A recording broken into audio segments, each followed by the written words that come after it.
kan Allah sendiri yang menyampaikan kepada kita bahwa di dalam Al-Quran ada ayatun muhkamat, ada ayat yang jelas hukumnya, yang to the point gitu ya. Misalnya la taqrabuz zina, jangan mendekati zina. Khalas, ini jelas ya. Dan ada ayat mutasyabihat, ayat yang Allah kasih kepada kita kelapangan di dalamnya supaya hidup kita lebih mudah dan lebih fleksibel.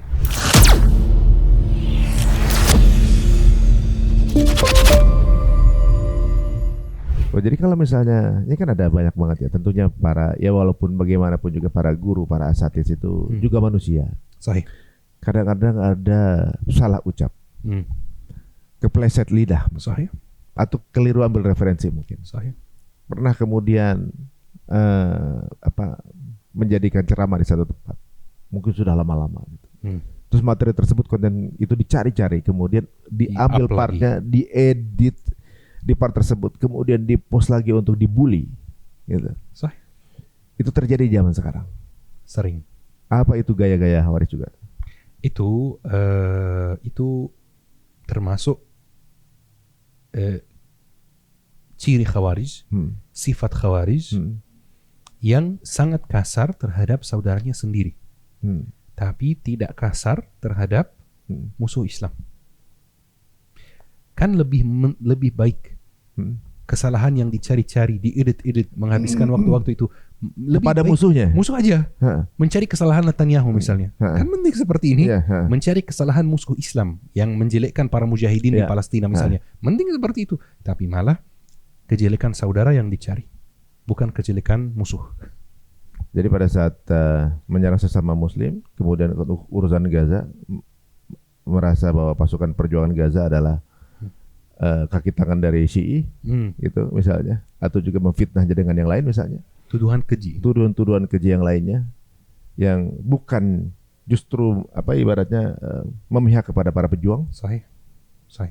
Tapi seolah-olah ya itu kesalahan mereka, kenapa mereka nggak pergi gitu? Kenapa nggak hijrah? Ya unik juga sih. Kalau memang halnya seperti itu, mungkin ketika ada penjajah Belanda di Indonesia, mungkin orang Indonesia yang suruh hijrah sama mereka. Betul. Biar orang Belanda nyaman di sini. Sebenarnya apa yang antum utarakan dari sejarahnya kemudian ke sekarang, berarti semua hal itu sebenarnya adalah sebuah pola yang sama. Sahih. Hanya kontennya aja yang berbeda, benar nggak sih? Kemasannya berbeda. Tapi polanya sama. Polanya persis sama. Khawarij itu tidak pernah punah sepanjang sejarah Islam. Mereka ada di setiap waktu, di setiap zaman, tapi kemasannya berbeda. Kadang-kadang kemasannya orang pegang senjata dan lain-lain kayak zaman dahulu di zaman Sayyidina Ali. Kadang-kadang kemasannya orang biasa, orang normal gitu biasa. Kadang-kadang kemasannya misalnya agamis. Kadang-kadang kemasannya pemimpin. Kadang-kadang kemasannya banyak kemasan, tapi polanya sama, caranya sama, ciri-cirinya sama. Kadang-kadang terlihat paling sunnah, tapi nggak pernah dia bela Palestina gitu. Sahih. Ada satu hadis dari Rasulullah Sallallahu Alaihi Wasallam bahwa jika ada seorang hamba Allah yang membiarkan saudaranya dizalimi dan dipermalukan, di mana dia harus mendukung dia dan mensupport saudaranya, maka di suatu hari, di hari kiamat, dia akan dibiarkan dipermalukan. Dia tidak akan ditolong oleh siapapun, yaitu ketika dihisab dan lain-lain. Subhanallah,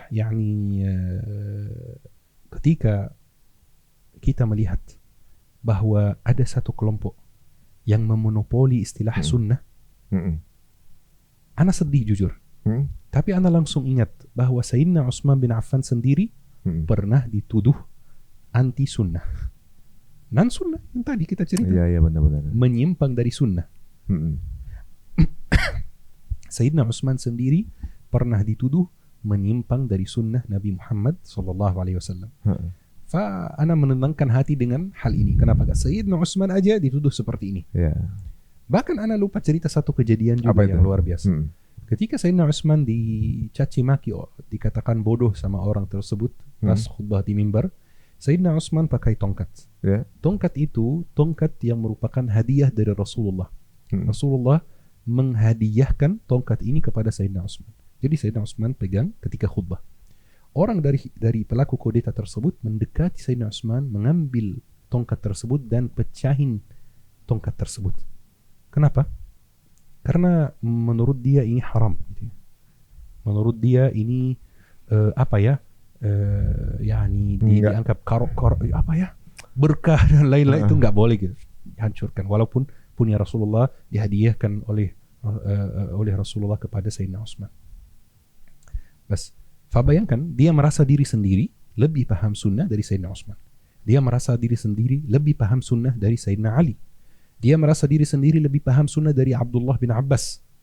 Abdullah bin Abbas ketika Khawarij pertama memisahkan diri dari tentara Sayyidina Ali, Abdullah bin Abbas izin sama Sayyidina Ali, boleh nggak saya pergi ke tempatnya menasihati mereka? Karena mereka memisahkan diri, buat masjidnya sendiri, duduk di tenda sendiri, kajiannya sendiri, dan lain-lain.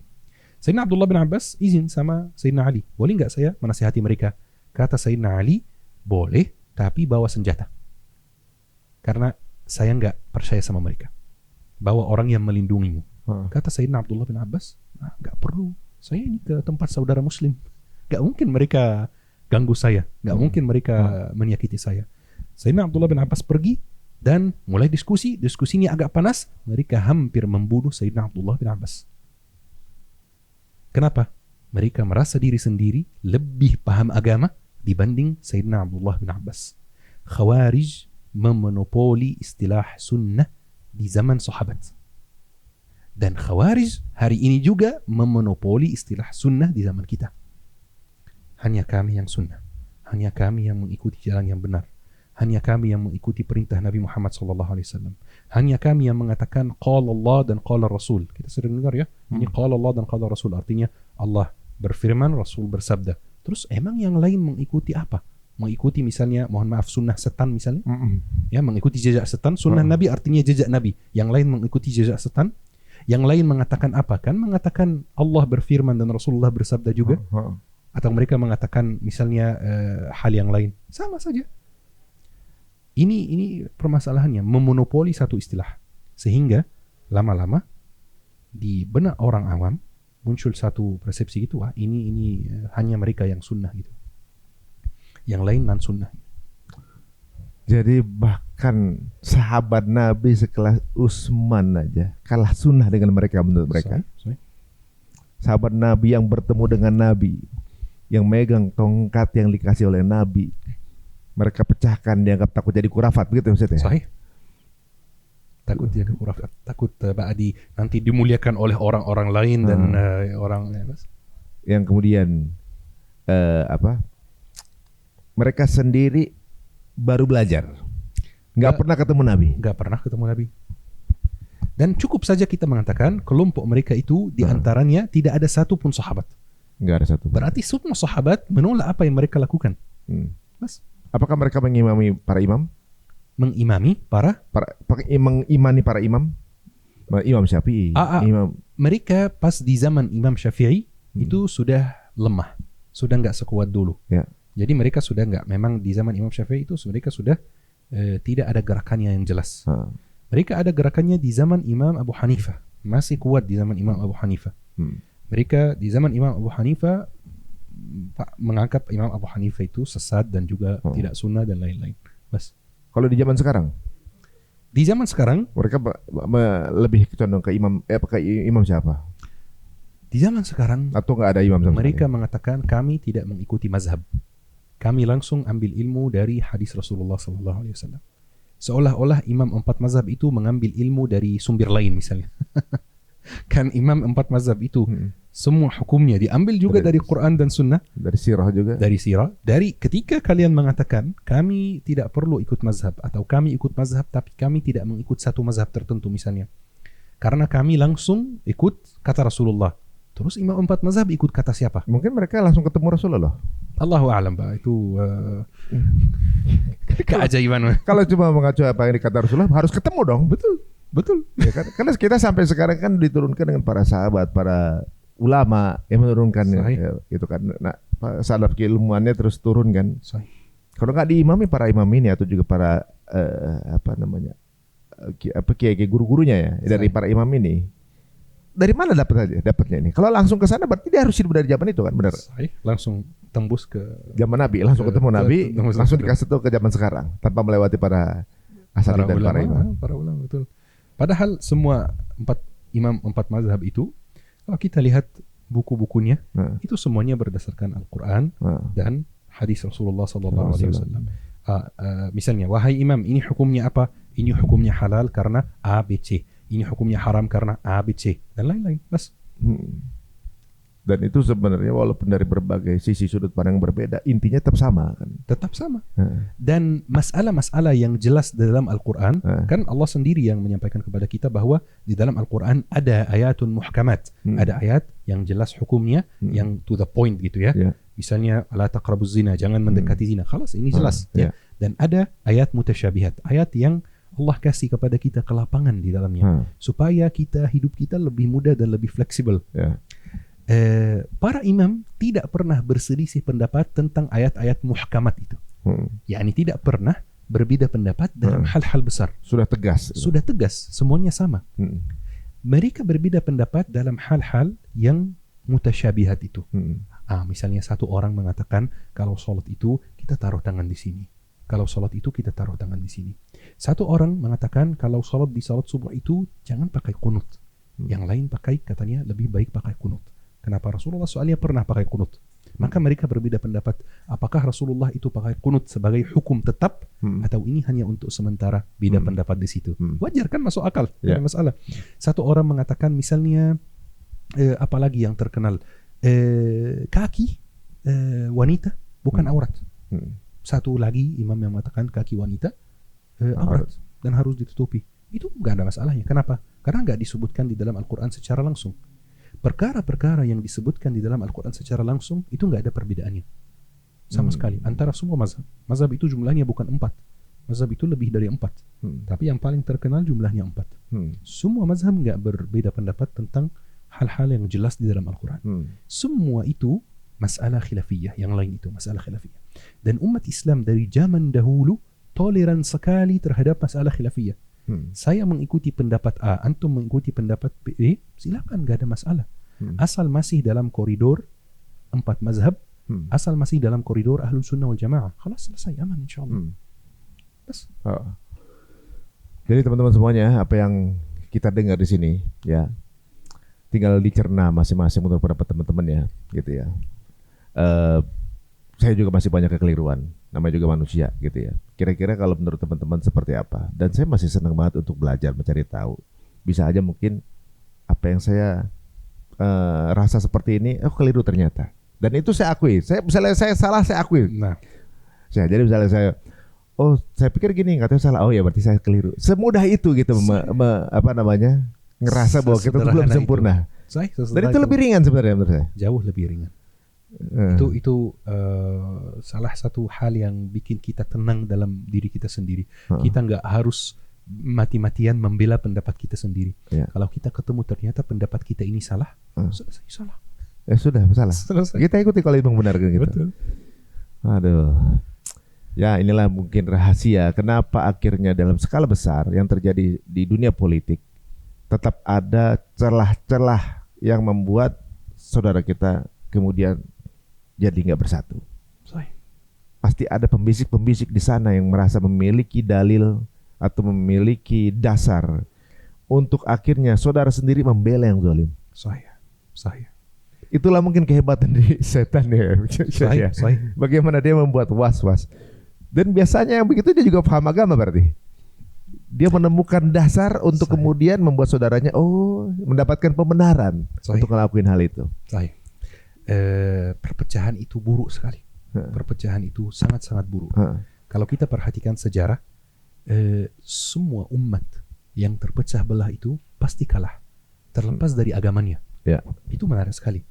Semua umat yang dalam keadaan terpecah belah pasti kalah, mau muslim mau kafir.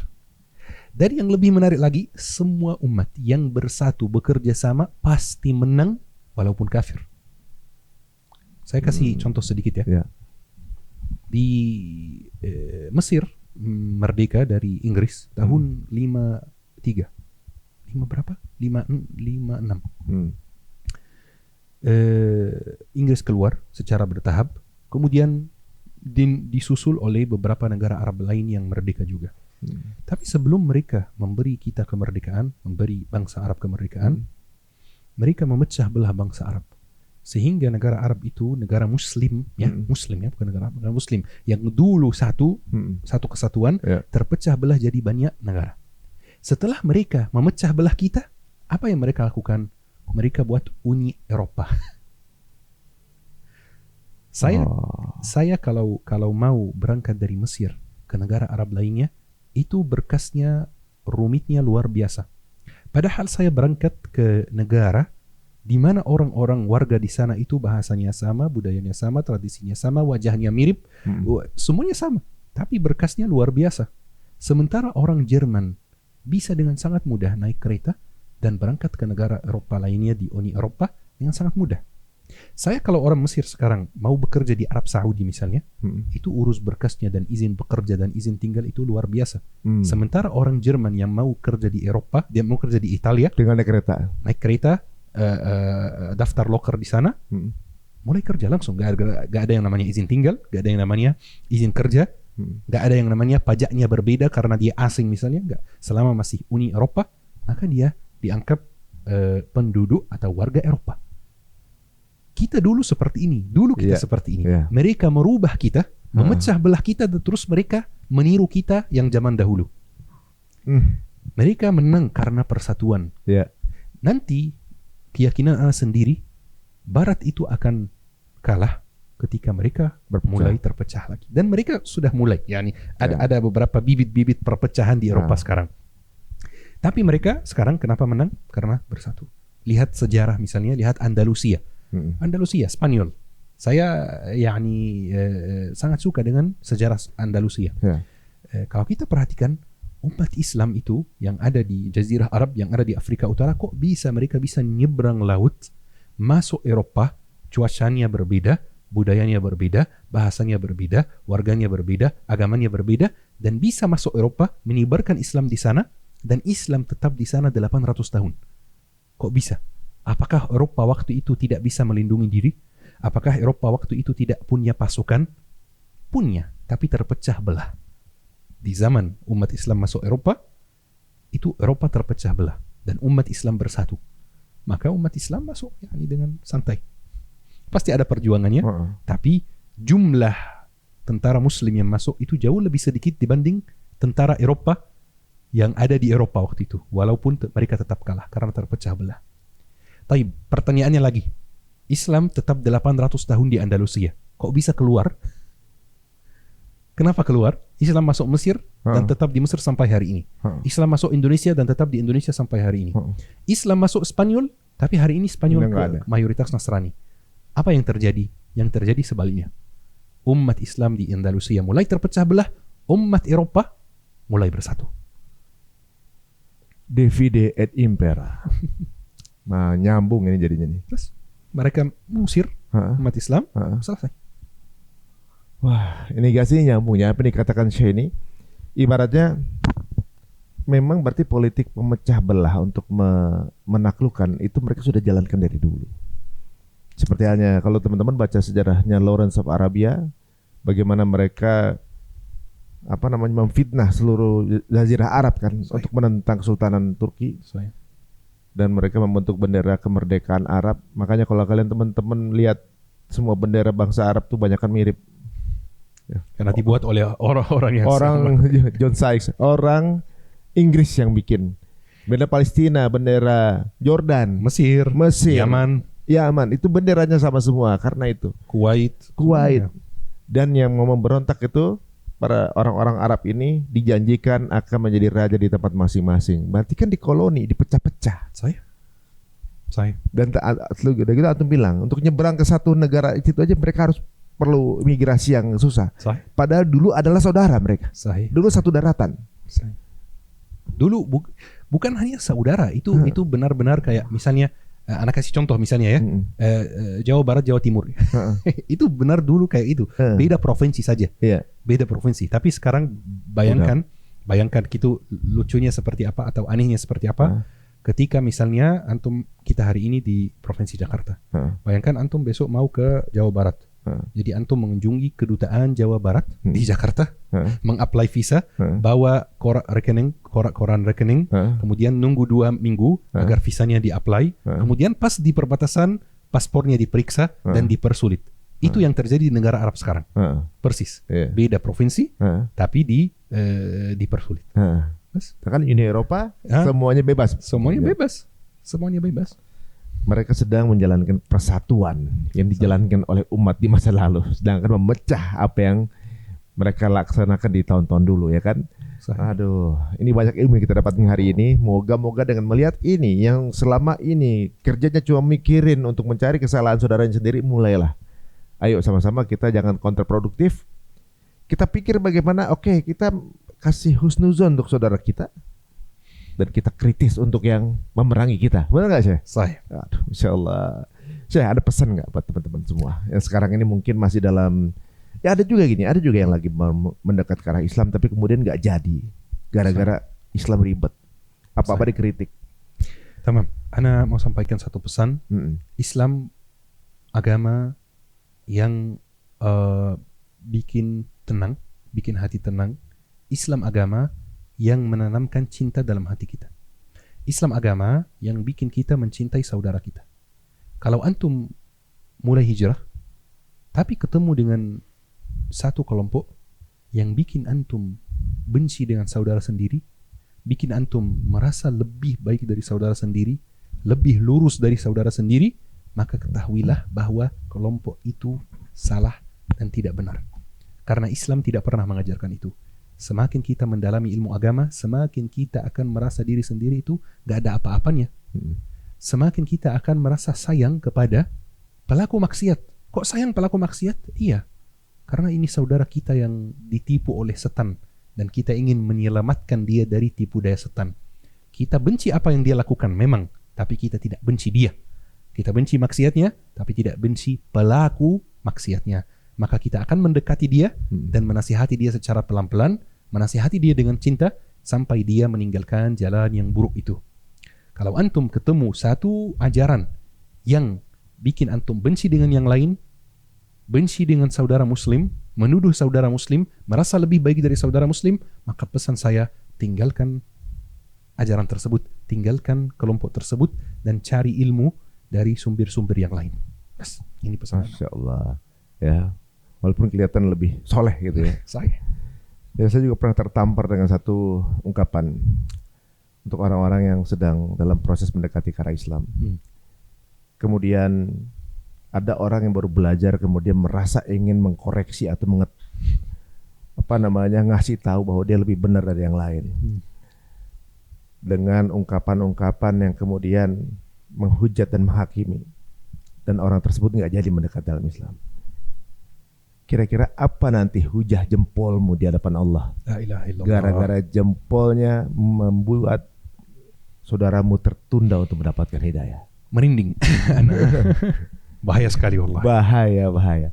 Waktu di zaman maksiat memang setan membisikkan kita untuk terus terjun di maksiat. Tapi ketika sudah mulai belajar, setan bisikin kita, kamulah yang paling benar. Itu yang bahaya. Sahih. Insya Allah. Syekh, ini topiknya saya rasa relevan. Walaupun dari zaman dulu ternyata zaman sekarang pun masih ada. Ini unik. Saya juga nggak pernah menyangka bahwa ternyata masih ada satu garis merah yang bisa ditarik dari dulu sampai sekarang. Mudah-mudahan bisa diambil hikmahnya. Terima kasih Syekh. Siapa tahu banyak yang kemudian mendapatkan pencerahan gitu ya. Barakallahu fikum. Dan teman-teman semuanya ya, channel ini bukan channel yang paling benar teman-teman semua. Jadi apapun itu, jika dirasa ini menarik dan juga benar, monggo silahkan disebar ke circle teman kalian sebanyak-banyaknya. Tapi saya masih banyak kesalahan secara pribadi. Jadi kita nggak bilang kita merasa yang paling benar, tapi insya Allah mudah-mudahan kita mencoba untuk mencari kebenaran. Dan semoga kita akan bertemu kembali di jannahnya Allah. Sampai ketemu lagi di Cerita Untung. Assalamualaikum warahmatullahi wabarakatuh.